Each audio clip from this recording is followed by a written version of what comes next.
سنة تانية إعدادي، إزيكم عاملين إيه؟ يا رب تكونوا بخير وبأحسن حال. السلام عليكم ورحمة الله وبركاته، حبايبنا طلاب الصف الثاني الإعدادي. أنا معاكم مستر عمرو عبد العليم مدرس الدراسات الاجتماعية. نبدأ كلامنا بالصلاة والسلام على سيدنا محمد. والنهارده إن شاء الله هنكمل باقي حل محافظات اللي إحنا كنا بدأنا فيها، وهنحل النهارده محافظة دمياط. ولكن يا صديقي ما تنساش تدعمني وتنزل تعمل اشتراك في القناة لو أنت لسه مش مشترك، وتعمل اللايك الجميل بتاعك وتكتب كومنت وتقول لي فيه رأيك. نبدأ النهارده بأول محافظة عندنا في الفيديو ده وهي محافظة دمياط. أولا كده هنبدأ بالجغرافيا. بيقول لي كده رقم 1 دولة إيه؟ والدولة دي موجودة عند إيه؟ عند نهر دجلة والفرات، فهتبقى طبعا دولة العراق. رقم 2 بيقول لي كده محيط. المحيط ده موجود على ايدك اليمين، واحنا اتفقنا على ايدك اليمين هيبقى المحيط الهندي.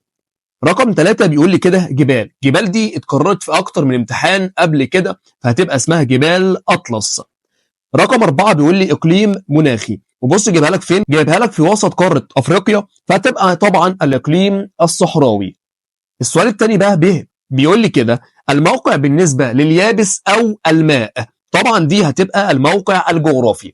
رقم 2 بيقول لي كده سهول كونتها الرياح عن طريق النحت او الارساب، وهي صخور رملية او صخرية. طبعا دي هتبقى اسمها السهول الصحراوية. رقم 3 بيقول لي كده عدد السكان على مساحة الأرض التي يعيشون عليها. طبعا دي اسمها الكثافة السكانية. رقم 4 بيقول لي كده أرض منخفضة تقع في الصحراء وتقوم عليها الزراعة على مياه الآبار والعيون، هتبقى طبعا الواحات. إنما رقم 5 بقى بيقول لي كده أودية كانت تجري بها المياه ثم جفت. طبعا دي هتبقى اسمها الأودية الجافة. جيم بقى بيقول لي كده ما النتائج المترتبة على ظهور المدن البترولية في بعض الدول العربية. طيب أدى إلى زيادة عدد السكان في المدن كما في دول الخليج، وقلة عددهم اللي هم عدد الإيه؟ البدو. طيب السؤال رقم 2 بقى يا شباب بيقول لي كده اختر الإجابة الصحيحة مما بين الأقواس. رقم 1 عندنا بيقول لي من الجبال الانكسارية في الوطن العربي، هتبقى طبعا جبال الشام.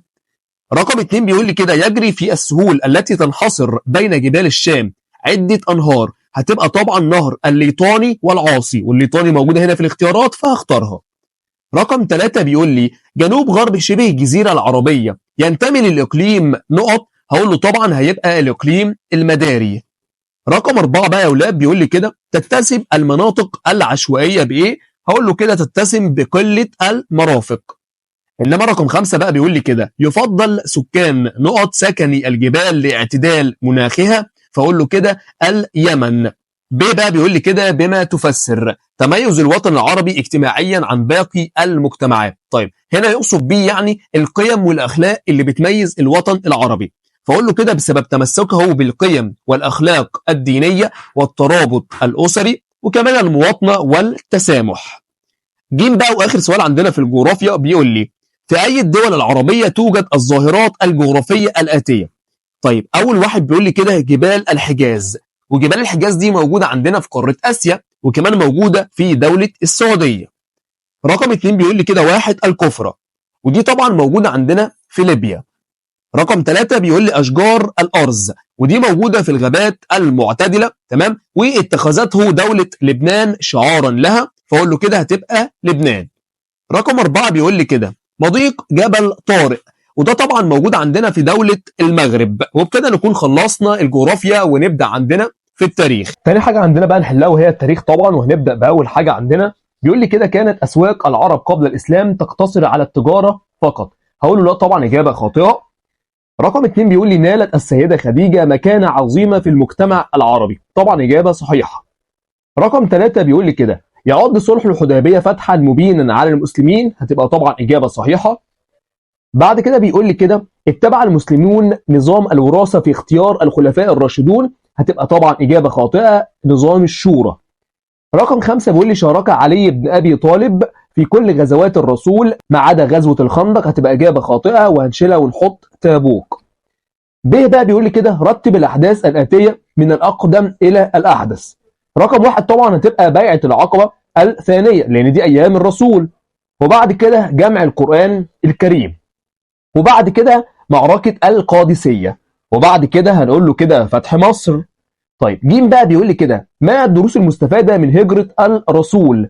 هقول له كده الدروس اللي احنا استفدناها من هجرة الرسول، هقول له ان احنا التخطيط الجيد، وكمان يكون فيه سريه تامه، واقول له كده اختيار القادرين على تنفيذ هذا التخطيط. ده كده الحاجات اللي احنا استفدناها من هجره الرسول، الحاجات اللي هو عملها لنا يعني. السؤال الرابع بقى بيقول لي كده: الى من تنسب الاعمال الاتيه؟ اختار الرسول داره لتكون اول مدرسه في الاسلام، هتبقى دار الارقم ابن ابي الارقم. رقم 2 بيقول لي: اشار على الرسول بحفر خندق حول المدينه، هيبقى سلمان الفارسي. رقم 3 بيقول لي كده: تولى القياده العامه لاول جيوش ابي بكر الصديق لحروب الروم، هقول له كده ابو عبيده بن الجراح. رقم 4 بيقول لي: انشئ في عهده اول اسطول اسلامي، هيبقى عثمان بن عفان.